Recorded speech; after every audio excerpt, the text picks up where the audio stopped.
Hey everyone, welcome back to the North American Challenger Series Spring Finals in Game 4 between TDK and NME Esports. NME leads 2-1 right now and will join the North American LCS with one more victory. Now that last game was built on the back of some very good play, mostly by their solo laners. We'll talk about Flares. He was up 20 minions at 10 minutes. He was up 53 minions at 20 minutes. His opponent counterpicked himself in the matchup. The Aurelia from Flares was absolutely devastating. He crushed people. On the other side, for TDK, Louis GG, he was given a free farm lane, so he got pretty big on Corki, but unfortunately didn't get to do much with it. Yeah, they didn't play off of his power spike, and that's the thing, is the Aurelia was able to just dive the Corki when they got to those team fights. And you could hear it there in their team comms. They were like, get Corki, he's the Fed member. Even though they're just piling and rampaging through the front line, they're just like, get the Corki, get Louis, shut him down.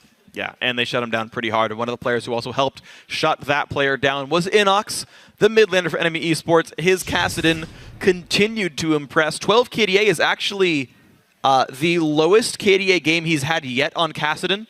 It is objectively his worst Kassadin game in the Challenger Series. Actually divided by 0 there. So. Yeah, except that we divide by 1 for KDAs, so I'm not wrong. That Kassadin is still waiting to die.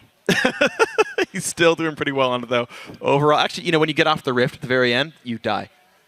If you haven't died yet. Yeah, that's how it works, actually, in Summoner's Rift here in League of Legends. Either way, guys, Game 4. Tournament life on the line here for TDK. The pressure is mounting. This is the do-or-die game for these guys. NME Esports, they know they are one victory away from that trip into the North American LCS Summer Split. And we managed to choose blind pick there, so the Instalock Fiora not exactly a part of the comp. There were no bans that game. It's everyone's surprise. Quick homage to the European LCS with the victorious Fiora games, or European Challenger Series, I should say. It was victorious. Yeah, Morsi was pretty good on that one. Hopefully we'll see more Fiora as well. I'm hilarious. No, but seriously, it's going to be a very, very fun Game 4 here. As the analyst has talked about, they said, you know, picks and bans starting to be less and less of an issue in terms of like, oh, this comp's just better. Okay, it's free because they're team fighting all the time. We're seeing the power of the last pick red side that, again, TDK seemed to want and NME Esports seemed to want. And we're seeing every single time Inox gets to counterpick mid lane, he wins it. Yep. The Katarina for the team fight, the Kassadin for the lane and the late game scaling. Those have worked out so far very well for the team. You got to question what TDK first picks. Is it going to be worth it? That's the thing, is the Zac was not worth it last game. It was definitely not worth it. They weren't able to apply the pressure or even use the Zac effectively. And that's the thing, too, is it's not all about champion select right now. You said they kind of have their picks and bans down. The thing is do you play on power spike? Do you play when your champions are spiked? Do you play when your composition is stronger than theirs? When are you able to push that? And when do you have those windows of opportunity? That's what this is all about. And NME, we heard Trashy say himself that he thinks that their team's a little bit better at doing that. Yeah. But we'll have to see, because TDK, they impressed me Game 2. They did impress really heavily in Game 2. We'll see if that same TDK shows up in Game 4. Maybe even numbers is their thing. The Gragas ban, at this point, I'd give it away, honestly. Like, I know Trashy's good on Gragas, but that Kassadin wrecked you guys. So they're already banning away Inox's Kog'Maw. They keep the Hecarim ban. Those stay the same. Here's the Sejuani ban. Yep. So same bans as Game 3. TDK say, you know, Annie's the champion who matters more. We'll leave Sivir up for you guys. I love watching the expression on, that's actually NME's coach, Brad, or Lazy is his screen name. When that first pick comes out, he always seems a little bit surprised by that first pick. I don't think anyone's surprised to see these 3 champions first. Because you also have to pivot off of the first pick, though. Sure. Because if they take something that's contested, you're just like, oh, okay, well, we have to kind of change our strategy. Hold on a second. Yeah. And you can see in that game previously where they picked the Zac first, I believe. Right. They were like, everybody got really slow with what they're picking. They're like, okay, wait a second. And he looked surprised there, not because they took something away, because he was like, whoa, they took the Zac. What do we want? Well, that's the thing, is like these 3 champions, those are the 3 contested picks in this series. And when one of them's not picked, you're like, okay, now which 2 of the 3 do we want? Because they don't get the choice. You're like, okay, we'll just grab the Aurelia Sivir, no big deal. Like, that's a very easy champ to go through for NME Esports. TDK, of those 3 champions, they wanted the Annie. Now, I can't imagine they picked Gnar again for Seraph. That was miserable last time. They still want to get the Zac. That's fine. And it seems also TDK, I expect it to be mid lane Ezreal, by the way, here for Kyle.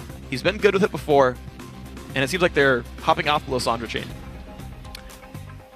It would appear so, but There's always a chance it pivots. Yeah, well, we'll have to see what they end up doing with it, but they'll have to show what it is before Inox locks his mid laner in. Yep. I do like the Annie first pick for TDK. It's that engage that they need. It also tests, does body drop play something that's good against it? He might go back to the Morgana here, but can he go on something else? Is it going to be the Alistar? Is he able to have a counter to it? Because Smoothie was forced to counter it previously with the Alistar. Now he's testing body drop. Also, Smoothie has been on point. This whole set. His engages have been really good, and that is a support Nautilus for body drop. Okay, so his, I believe, 4th champion played now in the Challenger Series is going to be a Nautilus now here. Annie, Nami, Janna, Thresh, no, his 5th. But still, that gives him, like, he was a big Thresh player. I talked to him before, and I've seen him. He was on Infinite Odds, where he was close to the LCS with Otter, and he thought he should have made it then. And he was always a really big Thresh player. It was kind of like kind of a diamond in the rough lost when Bunny Fufu was in Challenger, Sheep was in Challenger, and all these people just started coming up as Thresh mains. So he was really good at hooking people, and now he's got that Nautilus, very meta champion, lots of lockdown. So they're going to have to draft a relatively high damage mid laner here for Inox. The Nidalee definitely shouldn't be something he's looking to go back to this game, but they're going to need something high damage. I wouldn't be surprised if it's the Kassadin again. Yeah, Kassadin maybe. It's going to be the exact same matchup. Kyle does go back to Lissandra 4 games in a row, but Kassadin on the table. You ask, is this what NME Esports want to play with? This will be almost the exact same comp if they do. Just sub out Annie for Nautilus. Otherwise, TDK, they pick a better top lane matchup in the Shyvana versus Aurelia. Much, much better choice here in my opinion. Otherwise, a different AD carry in Luigi G playing Ezreal now. Still an engaging support here with Annie for Smoothie. NME Esports, here's the game where if you win, you're in.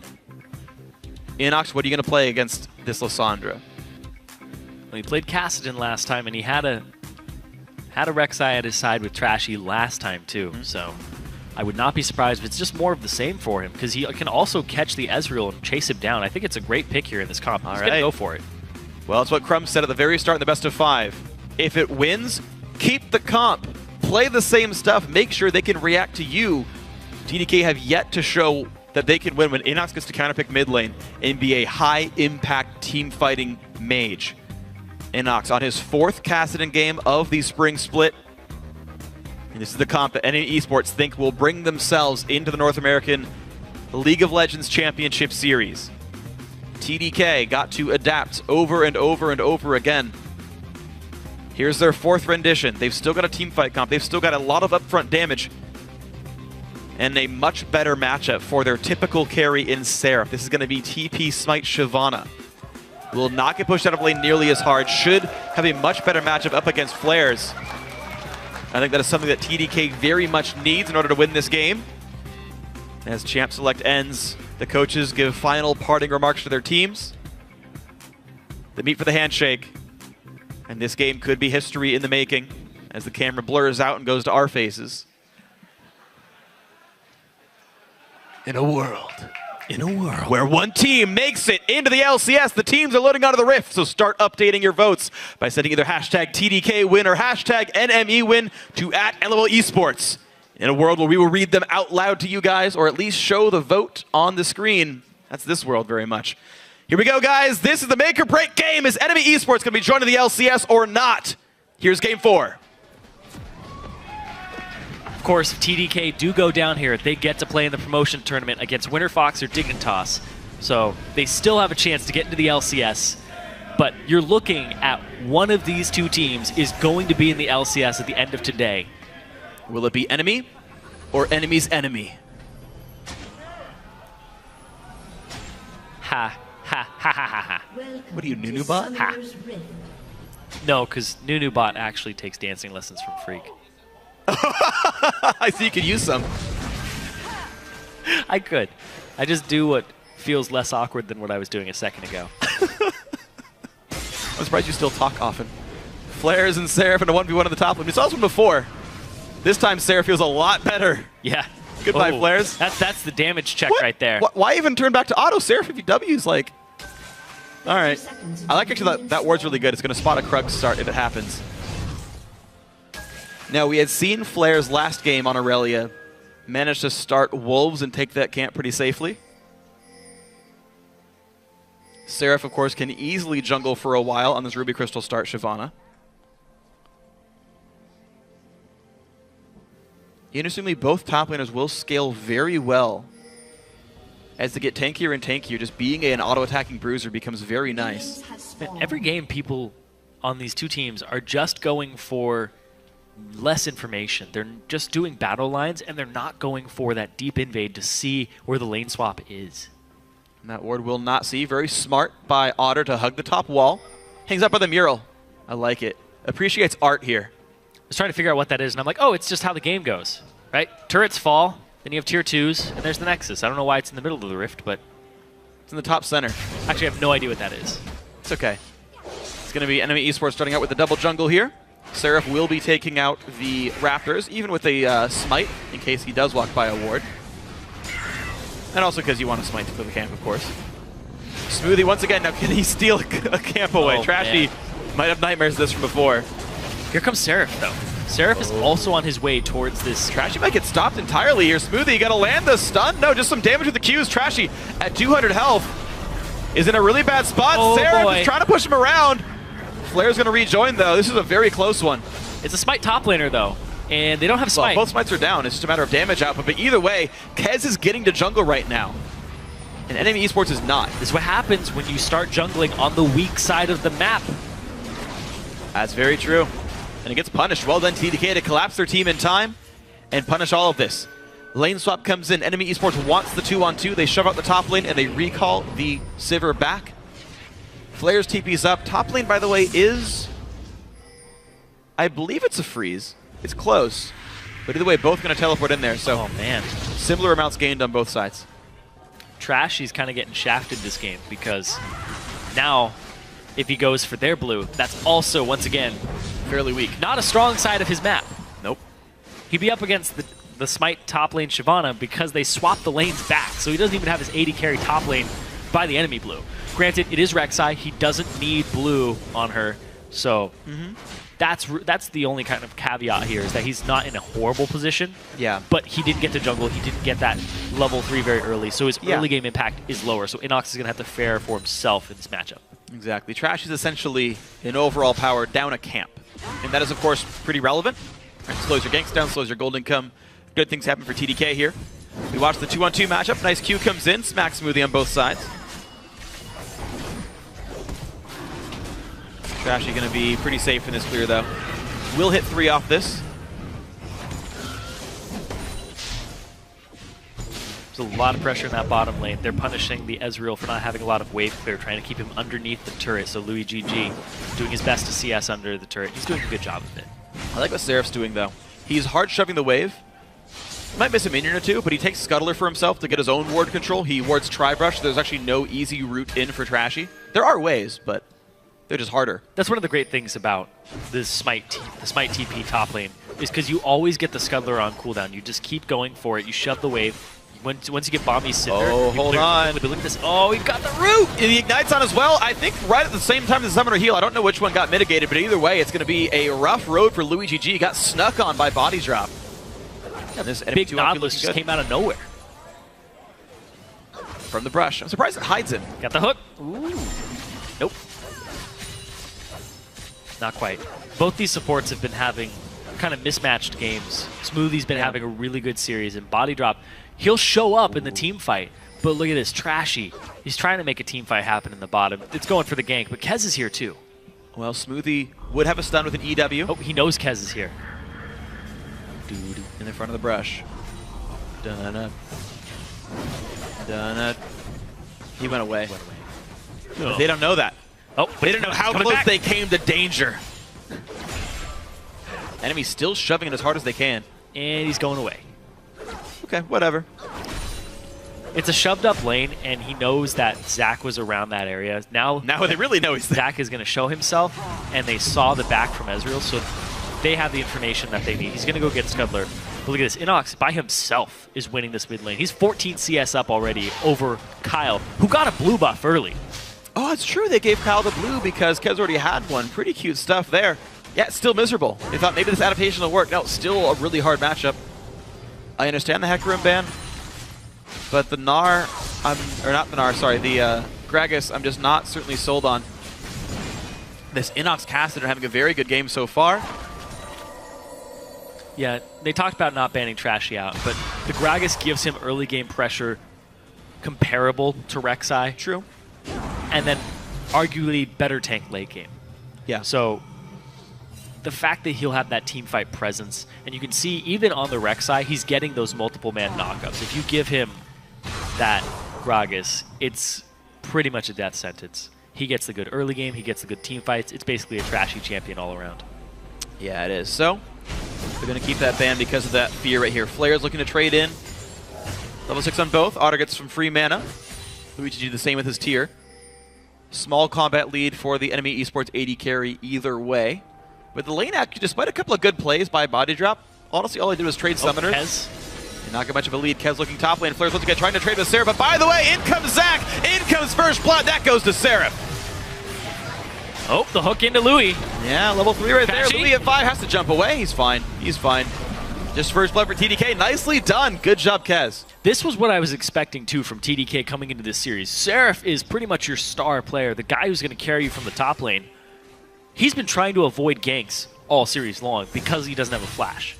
But the fact that he doesn't have a flash means that they will pressure him more often because there's more kill potential. So gank for his lane, counter gank for his lane, turn the fights around, or just get the flat-out gank and give him the advantage. He just finished Cinderhulk 7 minutes into the game. Yeah, and you definitely got to consider that Seraph's going to feel really good about this now that he's got the early Cinderhulk, the ability to farm camps all day, all night, and keep shoving in this wave. We've got very little threat. Kyle in a bad spot. Nice flash knockup comes in. The Ignite layers. Kyle burns his ult, but who even cares? It's going to be Inox taking the kill with a Whiff Rock. And they're going to trade advantages now, mid laner for top laner. And that's what I expect from NME. Camp the mid for NME. Trashy Inox have great synergy. Get him rolling. Get that carry rolling for your team. And then I expect TDK to gank for Seraph and get his champions rolling, because that's where they need these big advantages. If Flares can hold up, then, well, we'll talk about that, but look at speaking of advantages. Big Ignite. Wow, execute on a minion actually gives a bit of health back to Otter. He survived with a summoner heal. Bodies drop helping to keep his teammate alive. Nice all in there, but overall it's a lane advantage to NME Esports with their CS here. Smoothie's just having really great lane presence in this series. I'm actually very impressed by the way he's been playing, regardless of the champion that he's on. Yeah. Absolutely agree. Smoothie's been great. Flares and Seraph again in the battle, but it's a battle I feel like Seraph got the Cinderhulk. Feels pretty good about. Flares, though, in short engagements, right? Yeah. He gets like 3 Sheen procs, and there's a bit of a root on a Smoothie. Oh, he did not attack him. Didn't get it off. It's a little hard to get sometimes. Because he W'd and stopped his own auto. It's got a big wind-up animation. Yeah, it does. W is an auto attack reset. So if you're in the middle of an auto and you hit it, we'll talk about that in a second. More happening again. Otter pops the spell shield down the ulti. Can they knock him down? The answer is yes. Louis GG now in a battle with Body Drop. Does not take damage from this Nautilus. Trashy's nearby, but does not have flash. Chilling Spike. Q comes out, but still cannot reach the opponents. It's a 1-for-0. He's just going to have to clear this wave now. And Inox looked like he was coming towards there, so Kyle immediately shoves the wave up, and Inox now has that blue buff for himself. And overall, though, it's a very interesting game. These lanes are very mismatched. Top lane, huge for Seraph. You can see he can now proxy waves take down Krugs, proxy a wave take the red buff, proxy waves take some Raptors. It's easy to be Seraph right now in this game. There's very little threat on him. Meanwhile, mid lane, great for Inox.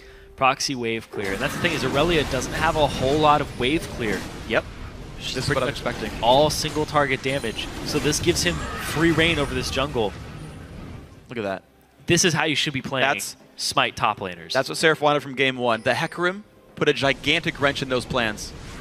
But now they're looking to maybe knock him down here. Dragon's Descent used. Flares is on the chase, jumps on in, but nothing else to do here. Yeah, great, you burn an ulti, who cares? He had to blow it there, though. And it's actually a relatively low cooldown because you get that Fury back so quickly, or the Rage. Yeah.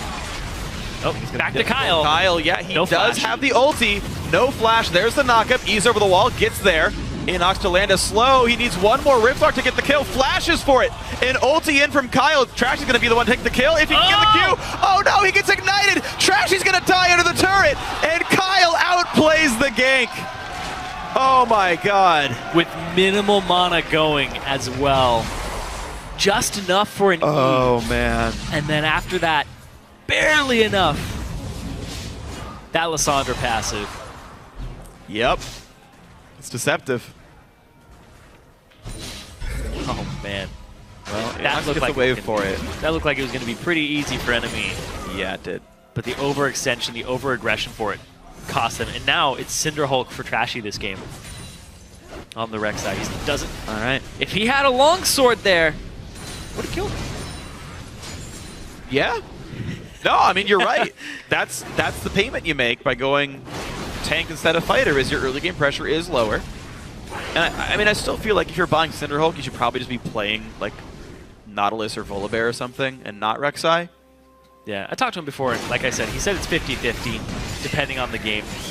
But that's the thing is, I feel like Rek'Sai is good with Cinderhulk, but I also feel like she's really good with Warrior, because you get that early aggression. It's really the style you're playing for, and it just looks like he's trying to play for late game right now, as opposed to being the facilitator of the action, which I don't know if it's going to help him in this game. I mean, he's still trying to be a facilitator. It's why you pick Rek'Sai, right? Like, she's still this great early game jungler, but when you lose out a lot of the damage from not going Warrior, you just have less early game than you might have otherwise. You talked about the valid ban on Gragas. You're seeing part of the reason why. Flare's getting chased around by Seraph. Won't quite die, but flames on top of flames on top of flames makes it pretty easy for Seraph here. And once again, looks for Kyle. Nothing else to get. Rod of Ages completed for Inox. Gonna have that scaling up. Flares doesn't even full heal. He wants this wave. Kez wants bot lane. Oh, Louis GG gave that away by walking forward. Oh, darn. Walked a little too far forward. Too much of a tell. When an Ezreal starts walking towards you, past the minion line. Yeah. I don't even. Seraph, you missed one. Oh. Buddy. Boom. Hit the skill shot, baby. All right, Flare's going to land a bit of damage back on Seraph, but there's still just so little threat on knocking down this Shyvana. Looks like this is the matchup Seraph should have had all along. And I mean, I really just keep asking myself, what would happen if they picked this champion in Game 3? Because so much of that game was Flares being massive over Seraph. This is not happening here. Look at the gold advantages here. 1,000 gold for Seraph. Equal or close to equal almost everywhere else. Right? Mid laners and junglers, they kind of equal out. But it's a 1,000 gold lead for TDK off their top lane matchup. And I'm thinking back to it too, because when we were seeing Seraph last week, there's like this guy playing top lane Nidalee. He finally looks in his element. Back when he was on CLG, he's forced to play top lane tanks. This guy is just going to carry his team, and he's back on Shyvana, champion that he was playing with CLG. But it's a much bigger carry style. Yeah, though. We've come full circle. But granted, it is a better carry now. Yeah. You have the ability to proxy waves and get extra farm and overlevel your opponents. The flash engage comes in, hits on her. In comes Kez. Nice flash away, and the spell shield hits True Shot Barrage. But now Body Drop locked up inside the enemy team. Stuns Smoothie. Maybe not the best target because the still kill comes through. Inox looking down bottom, and so is Trashy, but they're going to get nothing for this. Not at all. Rek'Sai ulti burn, just a blue buff now in the eyes of NME Esports. And TDK, you know, off the Zac steal somewhat. This is paying off. Kez, highest skill participation on the team. And the Cinderhulk Rek'Sai not getting much done. NME Esports, they're looking to chance a dragon take off the recall of TDK's bottom lane. This top lane, no, if Flares dies, this is going to be really bad. Dude. He's got flash, though. Is he going to blow it? He's going to have to. Oh, man. That's challenging smite right there. This is huge, though. Yeah. This is huge. He doesn't have TP. Seraph has TP, and Seraph is winning this lane. This matchup top was tilted by Kez visiting it once, capitalizing immediately on it. Seraph can now be left alone in this top lane 100%, and he's going to win this matchup. So Kez ganks other sides of the map. He ganks bottom so that there's no assistance top. He pulls everybody to the bot lane. So now Seraph basically gets to be in a one-on-one world against Flares. Yeah. And he's already got the edge. Yeah, and the edge is getting bigger. 1,500, 1,400 gold lead now. It's getting worse and worse. And you saw NME Esports attempt to tilt the mid lane matchup. I mean, it could have been a lane versus a lane, right? This could have been a 2-0 Kassadin, maybe even a 3-0 Kassadin. But Kyle got away. He outplayed the gank, and life got easy. Louis forced a flash away from Nautilus Rek'Sai. And we just have not seen these ganks, unfortunately for Trashy, work anymore. TDK looking to make this a Game 5, and they are on the road for that. 2,000 gold lead. NME Esports have a lot of room still to grow. And they don't even necessarily outscale anymore. can see a lot of wards purchased for Seraph, looking to just continue pushing the top lane. Because if Aurelia overextends, she's just going to get chased down. Low cooldown, he's level 11. Oh, ulti comes in, Inox in a pretty bad spot, flashes Riftwalks, does not quite get caught, but then he does! The flash W from Kyle. This game is slipping away from NME Esports fast, and TDK looking to make a statement in this game. Trying to make it go to a game 5. Make it so that both teams are 1 game away. But it's a 3K, 2.5K gold difference between these two teams. And Flares can't really lane anymore. That's the big thing here, is Flares, we talked about his CS differential against Seraph last game, was crushing him off of the early game. And now, they picked that Aurelia early, had the Shyvana waiting for him. And with that advantage from Kez that Seraph was gifted, he now has to pretty much double jungle. Oh man, is that going to be enough? Well, Flares goes in for Seraph. The guy has the ulti. Can they outplay the Dragon's Descent? Nope. Don't even have to. Seraph just walks away cleanly off of boots too. NME Esports looking for the bottom lane once again. This bot lane, despite the kills, is still winning in CS. There's the ulti in. It's going to be the... Oh man, that's the big Tabor's Otter stays to fight back, and they will pick up one. Flares matches the teleport, and this could be a whitewash. It's a 2-for-1 so far. Body drop. But make that a 2-for-2 as Seraph gets slowed down. Are you serious? Body drop lives, and Flares might make something happen. In comes Inox, and they get it. NME Esports on the road back in. Overextension there. They're going to get this turret off the back of it too. Kyle in the mid lane doing as much work as he can at the same time. He's not going to get that mid lane turret. Inox is just going to get back there in time. Wow, that fight was necessary for NME Esports. Every gank kept working for TDK. NME finally gets a turnaround. And that advantage from Seraph in the top lane, it's not completely gone, but Flare's got an opportunity to not have to fight Seraph one-on-one. That individual leads back to 1K gold. The team lead, now under 1,000 as well. Yep. Oh, Louis GG. Sees him. Oh. Her. What was that? It was nothing. It's just a land shark. Yeah, just back to farm. Just a land shark. And a girl with telepathic control over blades. That's kind of scary. Yeah. I don't think that is... Yeah. No, well, I mean, they've got the 2-1 lead in the series, and I mean, it is a close fight, though. Now knocking down this top turret, invading Seraph's lane. Kez looking for an engage now, though. They're going to go risky. Otto's going to get hit, knocked into the wall. Smoothie joins the fray with a lot of stuns, but the turret goes down first. Ignite is on the chase for Otter. Oh, the crit! Does get the crit. The Infinity Edge 1 out of 5 finally falls through. And that is a kill, 1-for-1. Turret, though, still going down. Trashy gets the Scuttler. The cowardly Scuttler. Yeah. And now Seraph gets to push the bottom lane again. He doesn't have a Blade of the Ruined King this time. He actually can't push well against Flares. Of course, Sunfire Cape or Juggernaut, not Juggernaut, Cinderhulk will pull turret aggro. Yeah, he can't stand nearby. Proxying the wave is actually a really good strategy for him. Right, the best way you can push is, proxy the wave, take some jungle camps away. He has to ward up for that, though. Against Flares, though, Flares is Trinity 4 Spike. He has a cowl. He has a cowl now, too, so he has that magic resistance. That's actually really big, I think. We'll see, maybe NME Esports can scrape this game together. I'm still not sure how the super late game goes, though. Seraph is going to be a big threat. Challenging Smite, we heard about it on the desk, but I think it's the biggest reason why TP Smite top lane is good. It's not, I mean, these all matter, right? Cinderhulk matters, the Gromp buff matters, but Challenging Smite is probably one of the best late game team fight summoners. Oh yeah. It's like Ignite and Exhaust in one on a 1.5 second, like a 1 minute cooldown. So here's how I always thought about these spells is, Ignite is based off of your level, right? You're doing more damage based off your level. So that's for you and when you're snowballing and stuff like that. Yeah. Exhaust shuts down the other person, shuts down the other snowballed person. Yeah. So you're basically taking away if they're ahead, you just shut them down even harder. So that's what Challenging Smite does, is it makes it so that if you get ahead, you get even further ahead because you're shutting down a carry. Yeah. And if they're ahead, you lower the damage output and they're not quite as explosive. Here we go, the top lane fight one more time. Challenging Smite and Dragon's Descent, but Seraph's W is down, meaning all I can do is slowly burn him with Cinderhulk, and there's just no chase here. Flares can get away from these as long as he uses his stun correctly. But Dragon is on the field. No TP for either top laner, which is exactly what NME Esports want. They don't want Seraph to be in these fights. And with Inox pushing around Kyle, they're going to get this. It'll be the second dragon for NME. Kez is going to have nothing to say about it. LuigiG does have an ultimate. What's going to be? No. A little too early. Gets right away, and it's going to be 2 dragons to 0 for NME Esports. Turret killing pressure actually might matter a lot. This is, to me, a pretty split push focused game. Yeah, oh yeah. Seraph's pretty much going to stay in the top lane until his TP's up, and then he's just going to go. He's never going to group with the team because it's going to affect his CS and his farm. He needs to stay ahead of Flares. Kez, yeah, not a lot he can do about this one. Otter is short range, and he pulled Turret Dagger, unfortunately.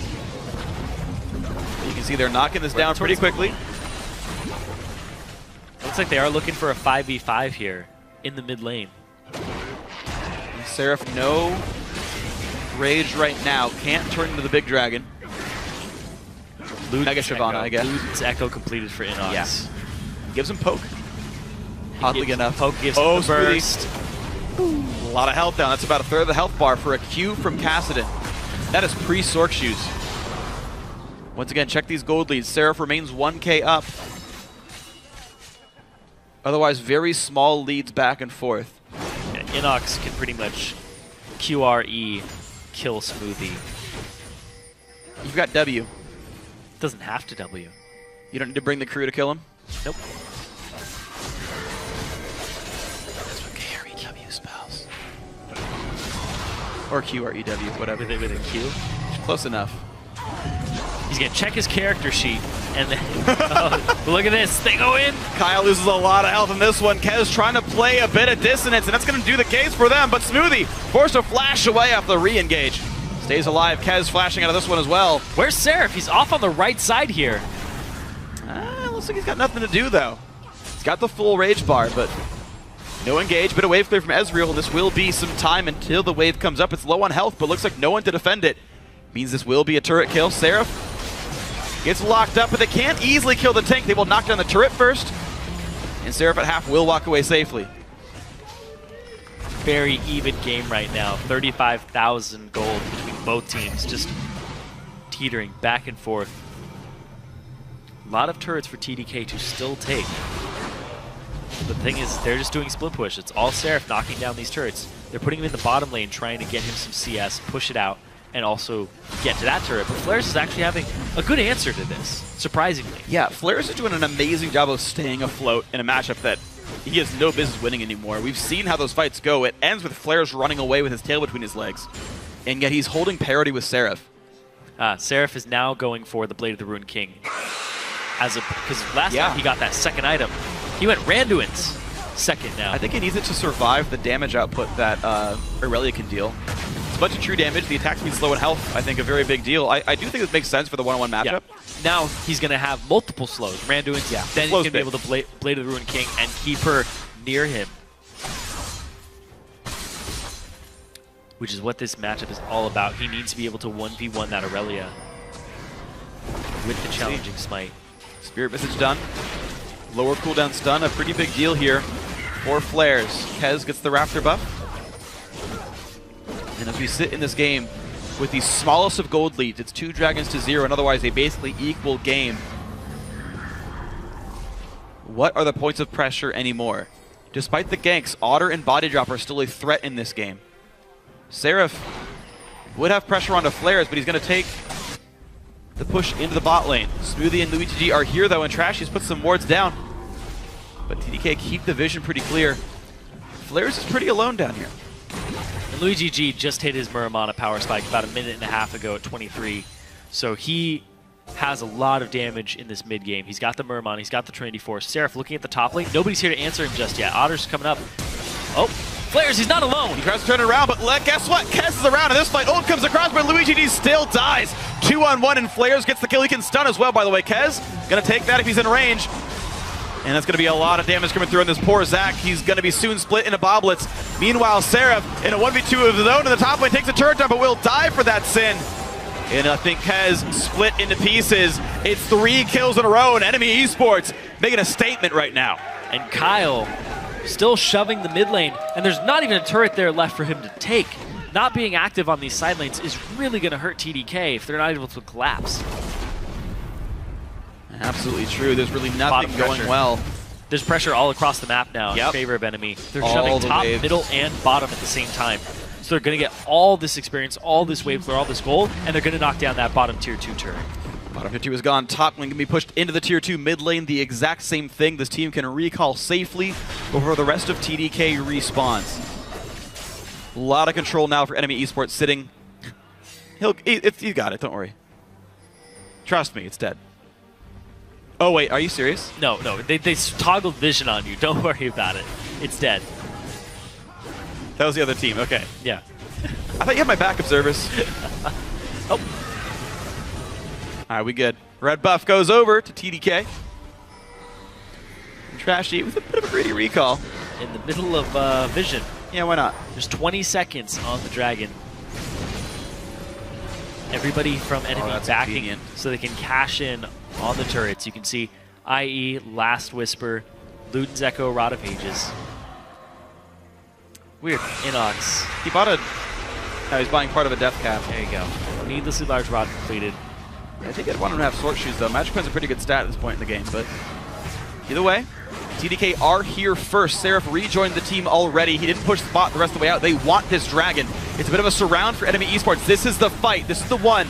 These teams got to win. In they go. Trashy wants to steal. He doesn't get it. It goes to the blue team and the fight begins. Kyle on the backside. A bunch of bursts on the front side of Smoothie is the first one to go down. Otter forced out by Seraph, but still being chased. The enemy AD carry will fall over, and it's actually more kills going in for TDK. Flares in the front lines, getting whatever he can. Kyle about to get chunked out. Now Kez maybe the target. Seraph, though, still incredibly disruptive. He's going for Flares. His second smite this fight. One more hit will get him. He gets it. Seraph and Kez just brawling everybody, and the fight goes to TDK. These poor AD carries are just getting annihilated, and then it's the tanks just sitting around waiting for the damage dealers to come back in. Seraph chased Otter out of the fight, killed him, and then had to have Kyle survive. Kyle ulties himself just to stay alive long enough to bait enemy to stay in the pit with him. Blade of the Ruin King Seraph did a whole ton of work that game, in that fight. Watching this again, Seraph is just going to do a ton of work onto Otter. He's extremely fast. He's got his ultimate pop, but it's all about this damage. The engage there from Smoothie is actually really good. That backline stun sets Seraph up for that initial burst of damage, and now it's all about surviving. Just stay alive so Seraph can come back into this and help clean up. Kez and Kyle buying time. You see there, popping the Zonias immediately after he ulties himself too, just so he's got vulnerability for as long as possible. I think he actually should have stunned someone else, though, because it actually let Luigi get chased down. Like, they just switched over and hit the AD carry, and I think Kyle actually with a bit of a bad target selection here, but overall, though, a fight that went to TDK because they finally got a dragon kill, and 25 minutes in, that dragon extra damage is a pretty big deal. Nice quick sweep there, and Sivir getting tons of farm. It's the damage check time. See the duel come out, and who's going to win it? Nope, not even going to go for it. Not even going to try. Oh, but here's the thing, is if Flares goes too far forward and they collapse around him, it's going to be like, where did this Shyvana come from? Flare's really aggressive here. Smoothie gets away, and he's like, you know what? That was, I'm afraid. I just wanted the ward. Oh, where did this Shyvana come from? Blade of the Ruin King challenging smite. Here we go. Flares, nowhere to really run. No flash. But Trashy showing up is going to be enough to deter TDK. Unfortunately, I don't think he landed his E there to actually get the % HP shred. Okay. It would have been a little bit more damage off of that. It's an immense amount, 2.5% maximum HP as magic damage on hit. And Blade of the Ruin King's 8% current health per hit, so you can knock down pretty much anyone with a build like this. As physical. Yeah, exactly. And of course, challenging smite is flat true damage over time, so good luck itemizing well on this one. Top lane under fire, though. Enemy Esports really wants to take this one down. Luigi G gets chunked out by Cassid and Sivir. But they're afraid. They know things could go wrong. From Seraph. He's trying to flank. Can they cut him off? He's got Dragon's Descent. Will he lock in the entire team? He wants Otter. Losing a lot of health, goes in for Otter, a lot of damage dealt, and yes, oh my God, he can almost take down the AD carry. Kez does it with Smite in the middle of the air, and it's a 5-on-4. Kyle on the back lines pops the ult onto Flares, who doesn't even care about stuns. More kills coming through, he solos the back line, looks for Smoothie, gets him as well. Inox gets a kill before trading his own life, and it's a 2-on-4. Nautilus and Aurelia versus Seraph and Kez. Ships in the night, trading blows, and Seraph will go down. Kez takes the support, one-on-one. Kez cannot possibly lose this fight, I imagine, and Flares flash, stun, run, run. Whee! Whee! I don't know. Aurelia's runs pretty fast faster. with the Trinity Force. Come back here, Flares. Ezreal ult comes up when he respawns in 5 seconds. Is he going to jump the wall? Yep. Juke it. Where's the outplay? There is it. Is he going to go? Oh, no. Whee! What? He's like, where did he go? There's a minion no! He can stun. It's fine. He's going to live. Watch. Stun. Q to a minion. He's fine. Oh!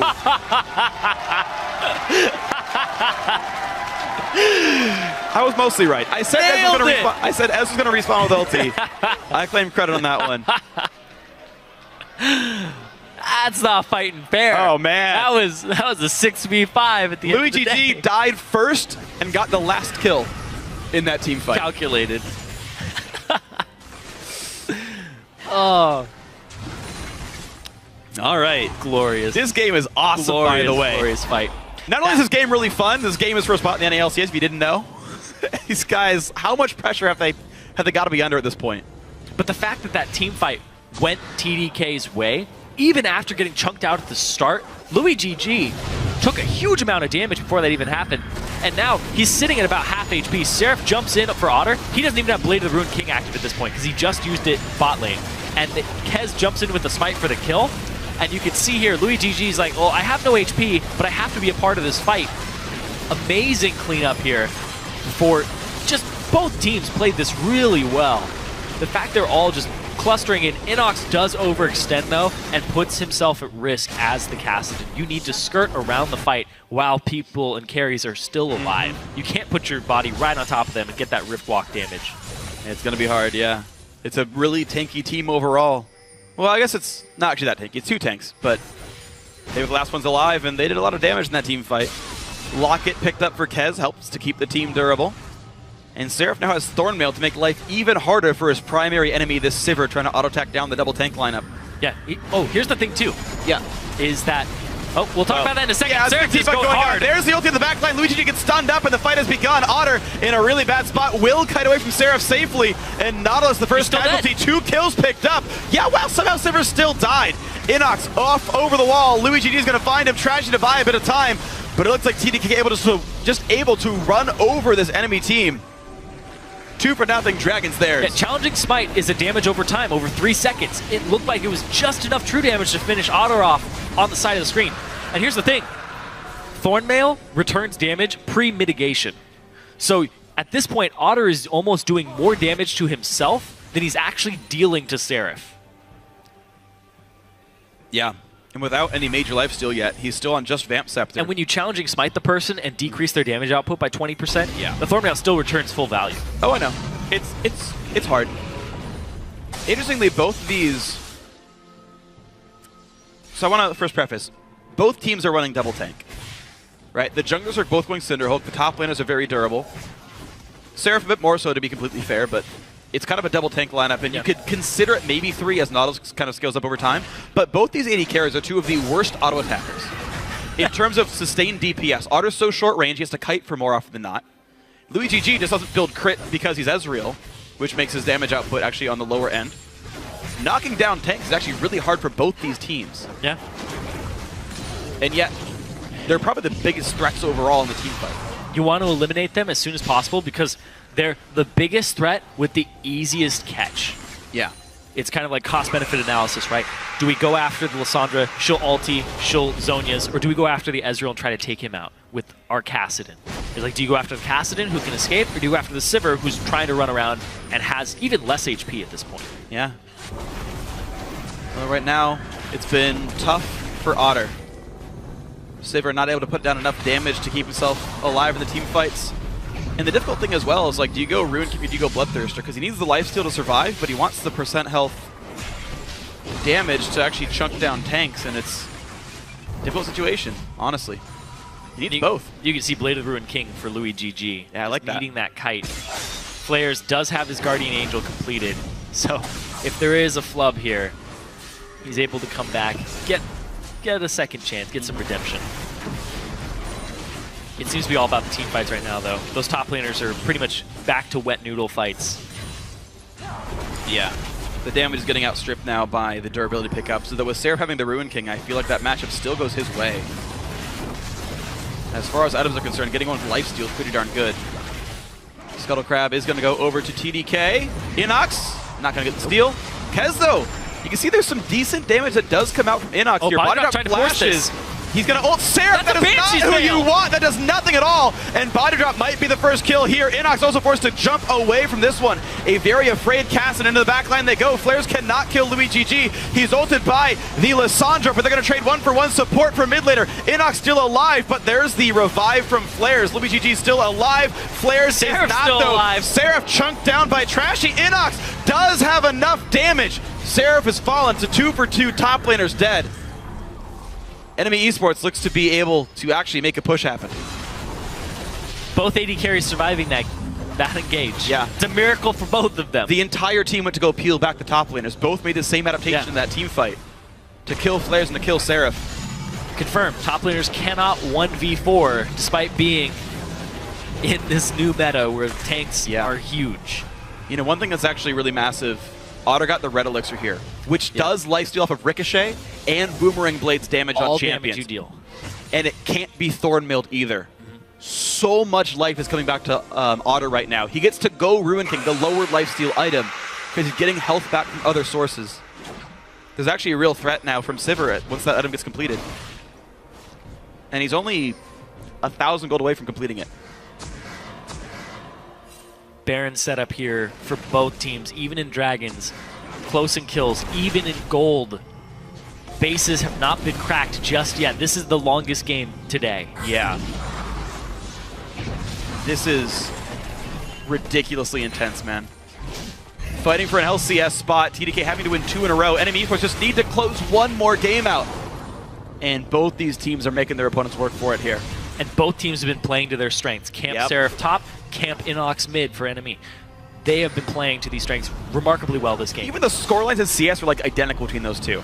7-4-5 on Seraph, 330 CS. 7-2-4 on Inox, 730 CS. Engage comes in, they will catch Smoothie, the squishy Annie. It's going to be Flares going in, gets the deletion, but Flares could be counter-engaged on. He's going to walk out safely. Now Trashy's the stun target, and Seraph in the back line. He gets Otter, cleanly knocks him down. Inox nearly dead. Be careful, here comes Kyle. That's going to be Trashy, forced to flash away. That's going to be Flares dying. It's 2 kills picked up, and TDK aren't done. Body Drop will likely die now to Seraph, who is on the hunt, but no, they turn back towards this Baron Nashor. Smite is up for both of their smite holders.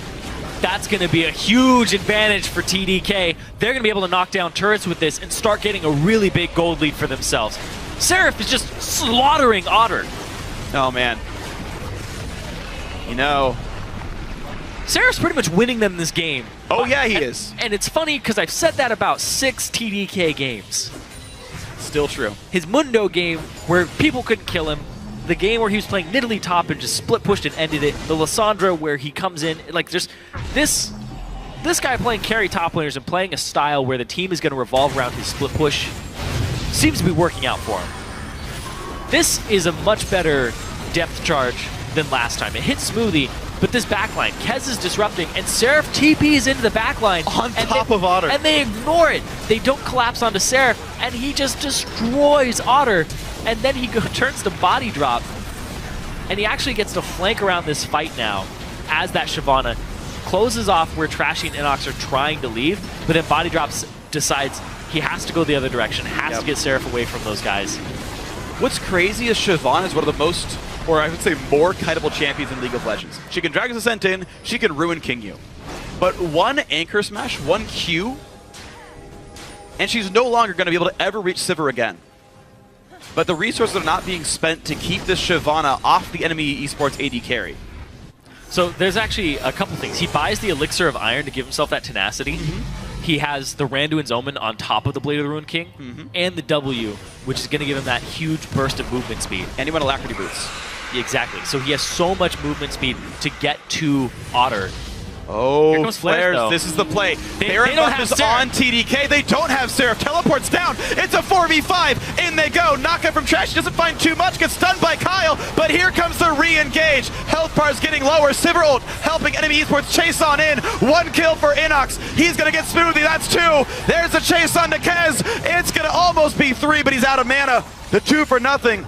Seraph pushes down mid lane, and NME Esports have some time. They didn't group up when they had Baron. There's no reason to split push right now when you have a stronger team fight at the moment with this, and this just immense Seraph. Problem is there's no waves. TDK gets a turret for this team fight because there's nothing else NME Esports can do. They recall back. Seraph's gonna get the turret anyway. All they can do is mop up waves and essentially go equal in gold for that. Yeah, but not having a TP was really big. So now Flares won't have his, so Seraph gets to split push on his TP timer and then TP into the fight. And Flares either gives up that turret to Seraph, regardless of what turret it might be, and then or Seraph gets to TP into a fight for free and leave Flares in the top lane. Absolutely true. These fights are going incredibly close, but it feels like they're fights that TDK would easily be winning overall. This feels like TDK's game. They're up 2,000 gold. Seraph is basically unstoppable. Oh man. Much like this. He doesn't want to use too much to actually go after Flares. Yeah. Just because the fight might happen at any time and they might abuse those timers. Well, Kez gets tickled a little bit. Flares will recall. He doesn't have a prayer of wave clearing as well as Seraph here. So wave control easily. 1.5 minutes left on Seraph's teleport. That's a big deal. Oh, Kez. This is risky though. GG, they're waiting for the juicy target. Oh boy, they got... Well, they have the inside track on mid lane though. If Flares can keep from turrets going down, Challenging might use, Seraph getting some decent damage, but mid lane's getting pressured. This is everyone from TDK going top lane, but enemies pushing down the mid lane right now. What? They're on those turrets. Oh no. They're gonna crack the base. They have to back. TDK, that was the biggest misstep I've seen them make all series, and NME Esports gets the out-rotation top inhibitor kill. Or mid inhibitor kill, sorry. Oh man, wow. That misplay right there. That miscall. Trying to put too many resources top, not checking the mid lane. And a lot of that... They saw them clear mid is the thing. They saw them clear mid, they saw them sit in that brush, and then they went from that brush immediately barreling down that mid lane. Unchecked turret. That capitalization, that's usually something you see TDK do to their opponent, but NME seem to be taking this very, very seriously right now. Oh man. That's a bold call, because it's if TDK are actually thinking about what they're doing, then that's very punishable. Yeah. But Seraph wasn't going to TP flank that, didn't have any options to do so. Yeah. So not a lot of ways for them to capitalize on it as TDK. So NME and Meat just get a free inhib turret and crack the base. It was a great rotation. And the rotation game, honestly, in this game is really interesting. It's when you start talking about the champion selects and the items that have been here. So TDK, they went first pick Annie, and right off the bat, NME Esports took Sivir. Sivir is the queen of rotational play. Big move speed ultimate, get my team wherever I want them to be, get the plays going, nice stuff here. TDK try to match that. They go Talisman of Ascension on Annie. It's not as good as a Sivir ult, but at least it's something. No Righteous Glory for either team. No second Talisman. He is, though, yeah. He's trying to You're going to have that second movement speed out of him for TDK. Maybe they can match Sivir ult, but otherwise, NME Esports can easily play the rotation game because they can simply run their entire team away from bad situations. Also, I think it's actually really big. QSS got picked up here for Otter. He can drop Challenging Smite and really stop a lot of what Seraph's doing to him. It's 162 damage over 3 seconds, and of course you can refresh that with Challenging Smite. Trashy's on the split push duty right now while the TP from Flares is down, so he gets to use his ultimate to get back to the bottom, but he gets to shove out these waves. And that's the thing is TDK have to do damage control, have to control these waves right now. It's a minute for Dragon and Baron. Look at that. Oh, they caught Kyle! Pops his hoodie, he still has self-ult though. They can't go for this one. There's the engage. Flare's stunned up. He's got GA, but Body Drop is got to live up to his name. Down he goes. Kyle's traded though. It's a 1-for-1. There's the GA pop. Inox finds Luigi G, but can't get the kill. Into the backline goes Seraph. A flash by Otter. They try to get away. They're trying to peel him out, but Otter's got nowhere to go. But first he takes down Smoothie. It's going to be the 3 kills for 2 here. The base. They have to worry about the base a little bit. NME are running. TDK. Oof. Luigi G called back to deal with these super minions in the middle. Yeah, it gives time. And it's 25 seconds on Dragon and on Baron. How long is TDK stuck inside their base? Because giant global objectives are on the map in a 3-on-2 for TDK. Both Dragon and Baron on the table. They'll at least get Dragon off of this. The Baron would be a slightly bolder call. But do you go bold? It's still kind of doable, though. Keep in mind, this is Dragon 4 for TDK. Seraph's on that side of the map. He just took down Scuttler, or is trying to at this time. Yeah, they're going to go safe. They're going to go for the Dragon 4. Flares is here, but he does not have Flash. It's going to be a smite fight. And it's a 2-on-2. There's no Ezreal. 3 smites here. Who gets it? This is actually pretty big. It's movement speed for enemy esports, and it goes over to TDK. No engage afterwards. Out goes the team. TDK now the next round that this Dragon comes up. If this game is going to last that long, 46 minutes in. Enemy esports are 15 minutes away, tops, from being in the LCS or playing a Game 5. Oh, man. And then your mental fortitude if you get to Game 5. That is everything it's about here. Kez misses the E. Dragon 4 is minion killing pressure, which means they can actually deal with the super minion waves quite a bit faster. Which could be very important as the mid lane inhib is still down. Flares is splitting bot lane, and that's a TP advantage, by the way. Seraph is betting his bottom inhibitor with Baron right here. 8,000 health. TP comes in for Flares. This is the fight. They don't land the anchor, but into the back line goes Trashy. A big burst, and Kyle goes down. Louis GG in the target as well. Smoothly tries to disengage, but Trashy is not yet stopped. Flares goes in. Inox as well. The squishy's all going down. It's only Seraph, but Seraph, guys, that's going to be the game. Enemy esports, 4 kills. This will be the 5th, and they've got minions flooding into the base. They just jumped on Kyle, had no time to react, no Zonias, no ultimate pop. They're going to end the game right here. Right here and right now. The most grueling Game 4 I've ever been able to cast. And Enemy Esports, they put it all out there. They took the engage off of Baron. The inhibitor respawn trolls them. But they're going to close the game out.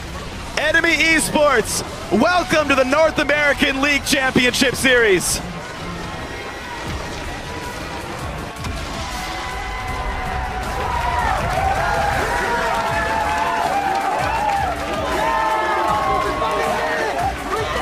What a game. There was so much pressure in that game. It was a Game 4, it wasn't a Game 5, and you could still feel it. That's your North American LCS team. Oh, man. You're being auto-promoted. Oh, man. For summer. You can see TDK, they are not happy, but not all hope is lost. They will be in the summer promotion tournament. They put on a good showing today. And maybe they will be joining Enemy Esports after all in the North American LCS. Dignitas and Winterfox now have to choose who they're going to face. TDK, Team Fusion, we will see them again in a few more weeks, with 2 more spots on the North American LCS on the line. But today, it's all about Enemy Esports. 3-1 victory over TDK. An incredibly well-earned Game 4 victory here. And you can see it means so much to all these players. Otter and Body Drop, having been on a team together, Otter's been looking for this for 2 years plus. Body Drop, same story. Inox, he was in the LCS as a top laner. Didn't have the greatest of performances. He's wanting to rewrite that. Yeah. Making a name for himself as a mid laner and challenger, looking to be the best he can. And then Trashy. Yeah. Coming over from Europe, exerting his dominance as a jungler, and showing that he has what it takes to be in the North American LCS. And Deficio's happy. We have another Dane in the North American LCS here with Trashy, representing Europe a little bit. And then the #1 player in solo queue in top lane, Flares. Yeah. He got a taste of LCS this season. It's true. As a top laner for Winterfox as a sub. Yeah. And you know, you mentioned these players rejoining the LCS, players like Inox. I guess even Flares if you want to count that. TDK, Seraph wants to retry, Kez wants to retry. You know, they still got that chance in the promo tournament. Ni and Tanso over on Fusion the same. But guys, there's still fight left in us. That promo tournament's going to be amazing, but Enemy Esports can take a sigh of relief and breathe for a bit. They've done it, and now they've got to practice. They've got to practice for the pro leagues. These guys are in, but they're going to be facing Team Solo Mid, Counter Logic Gaming, Cloud9, Team Liquid, the biggest and baddest teams in North America. You passed your first test, guys, but here is a much harder one. And you can see that logo behind them, the North American Challenger Series. They're no longer in that. No, not at all.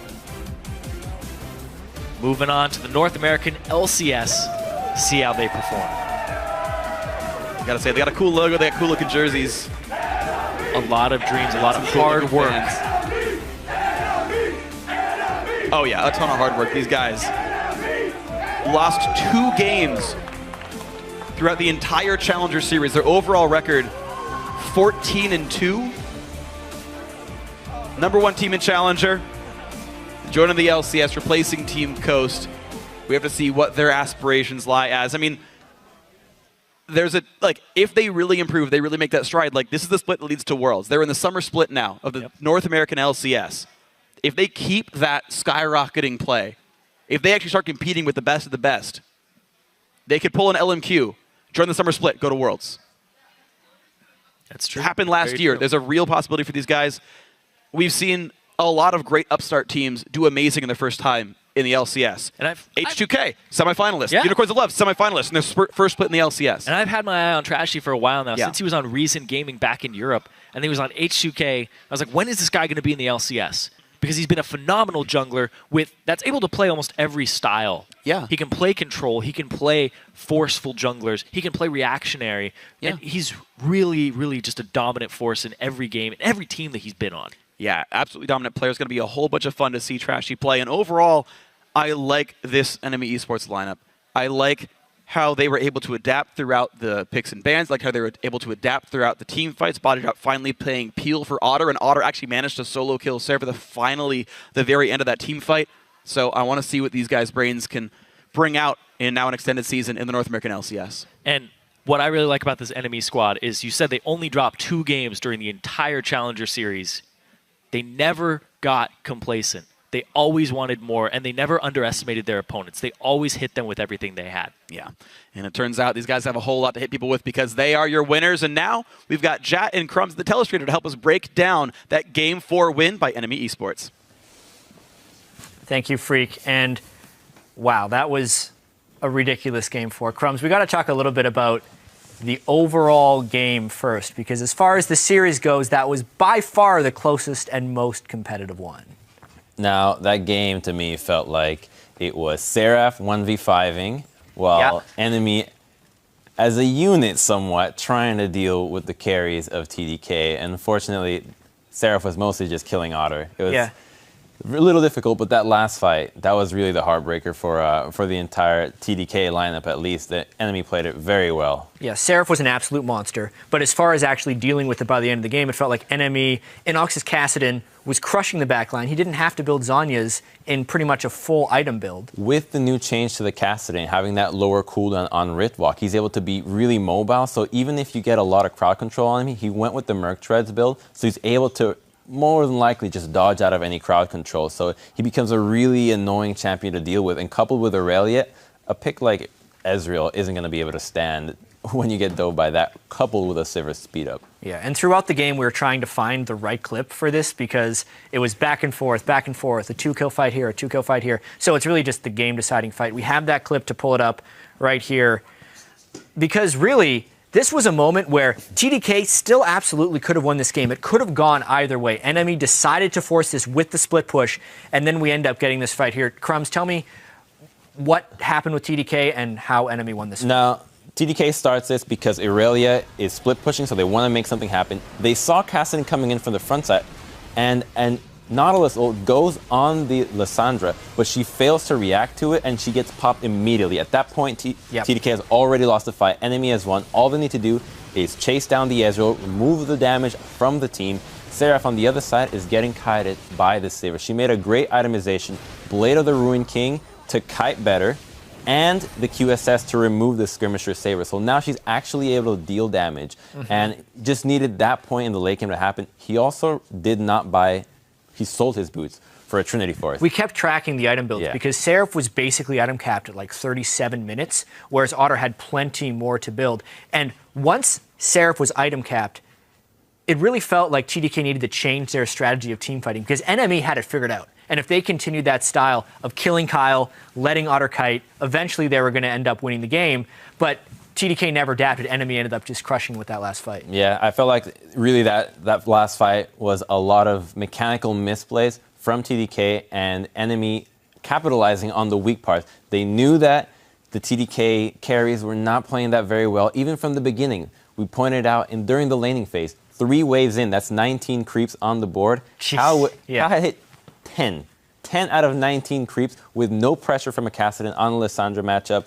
You know, they were really felt like it was a little bit tilted. It was crazy because we know both teams were under a huge amount of pressure, and that's one of the big things we were kind of looking at coming into this series is we knew NME was so dominant during the regular season. But I was actually thinking it was going to be a 3-0. You were the one saying it was going to be a much closer series, and it was actually much closer. I think the stage presence and the fact that an LCS spot was on the line contributed to some of these close games. Yeah, absolutely. And I wanted to see a little bit more diversity from the pick and ban phase from TDK. They really felt like they didn't quite understand what they wanted to do. Like, especially that last game, the Kassadin pick really snowballed out of control. The previous game, it showed they could not deal with Kassadin. They had no idea how to deal with this champion. And then they let it go again. They picked the exact same matchup, and the exact ganks happened left, right, and center. So, you know, poor adaptation, and congratulations to NME for getting their spot now. Newest member of the North American LCS, and we're actually going to hand it off to Dash to talk to 2 of those players from NME.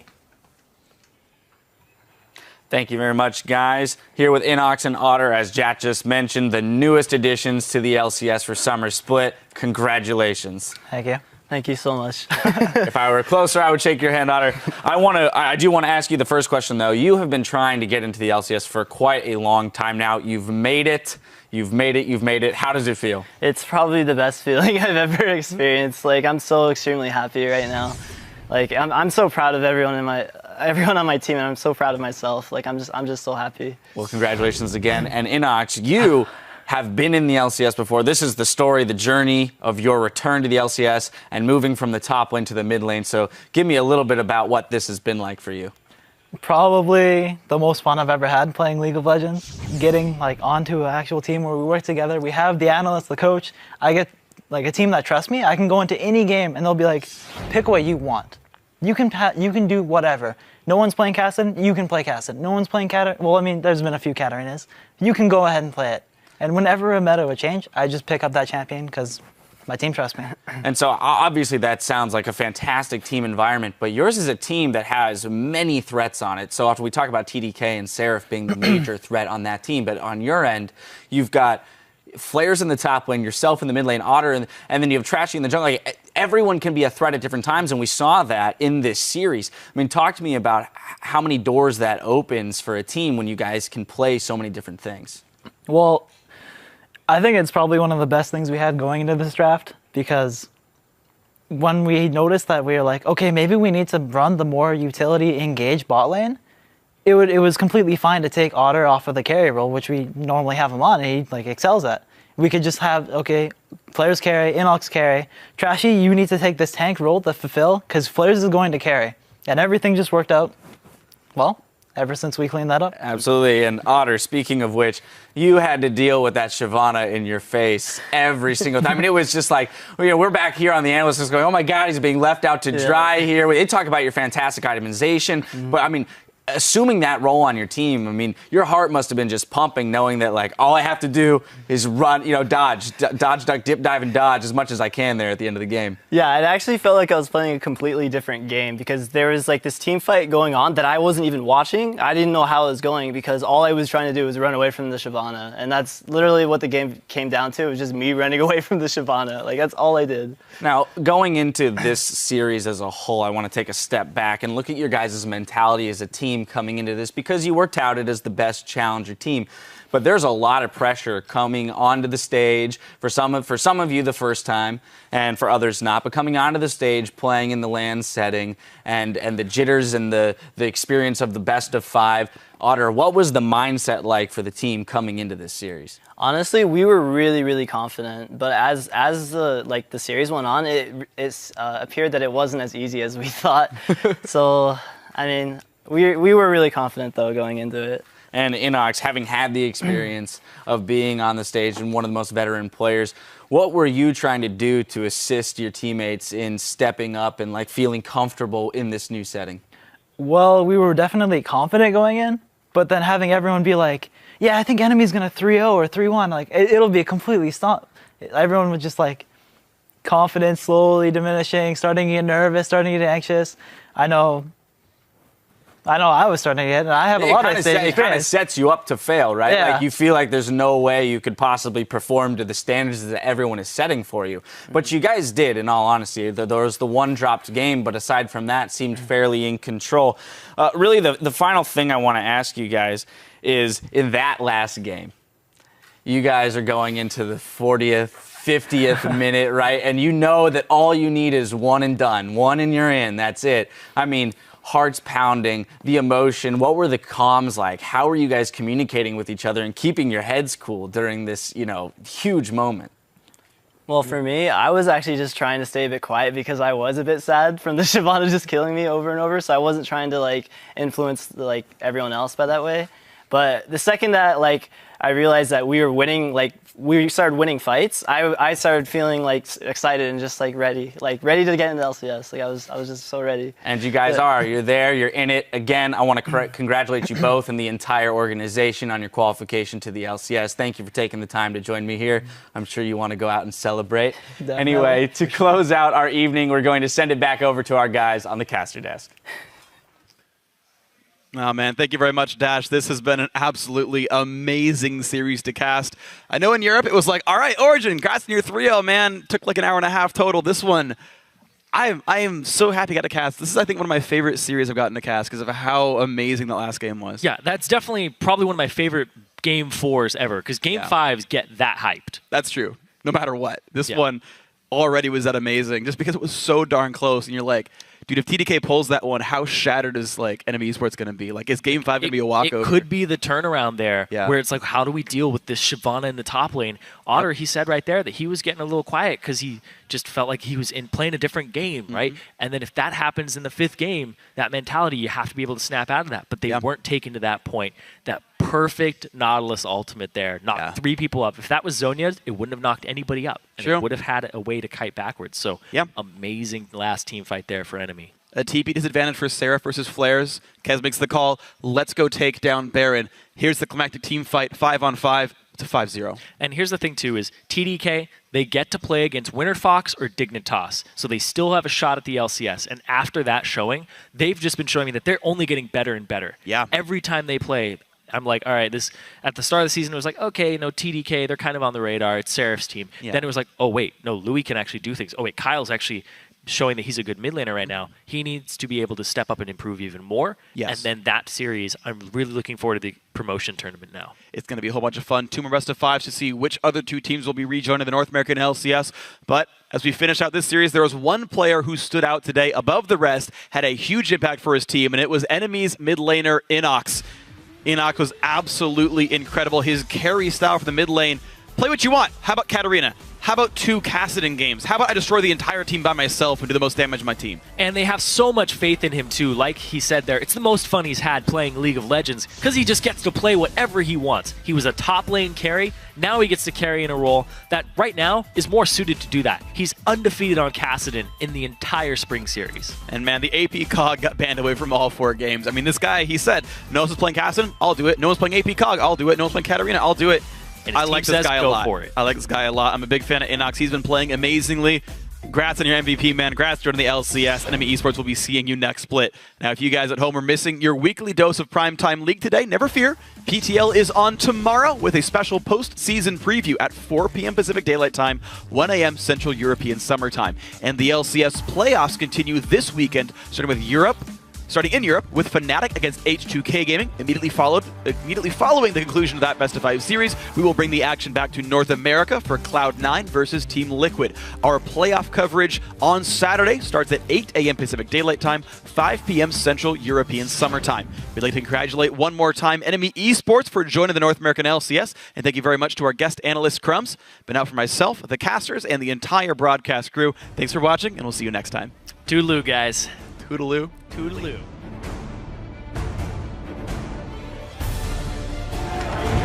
Welcome, ladies and gentlemen, to the 2015 Spring North American Challenger Series Finals. Three-man chambers in comes Siobhan to the back line, and Seraph taking up whatever he can. First kill comes in as Inox dies. Nice. I'm going. Need the reset? Reset. Reset. Nice. Kill the Jana. Kill the Jana.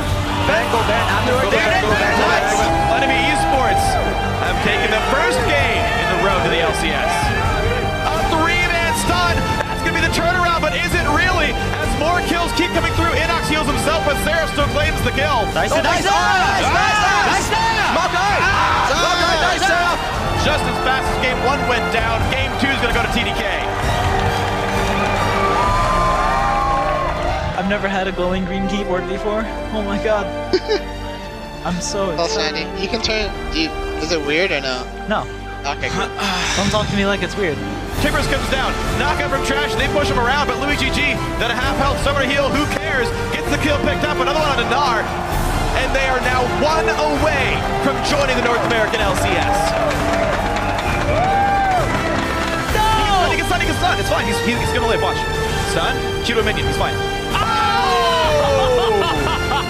The squishy's all going down, it's only Seraph, but Seraph dies! That's gonna be the game! NME Esports, welcome to the North American League Championship Series.